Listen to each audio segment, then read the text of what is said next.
सर्व सहकाऱ्यांना विनंती करतो.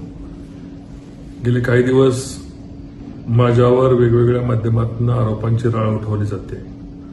आपल्यालाही माहिती आहे की जे लोक आरोप करतात त्यांचा याच्यामागे काहीतरी दोष नाही, पण चुकीची माहितीद्वारे माझ्यावर आरोप होतात.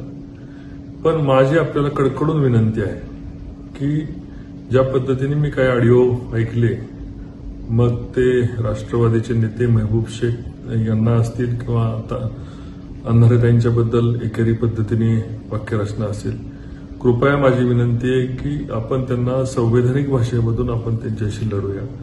त्यांच्या आरोपांना आपण त्यांचं समाधान करू, नाही झालं तर कायदेशीर आपण त्यांना उत्तर देऊ, पण अयोग्य पद्धतीने त्यांच्यावर टीका करू नये अशी माझ्या सर्व सहकाऱ्यांना विनंती आहे.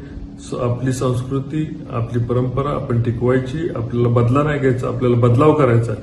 जी घोषणा आपण गेले 1 वर्ष दिलेली आहे त्या घोषणेला अनुकरून आपलं वागणं असावं. जय हिंद, जय महाराष्ट्र.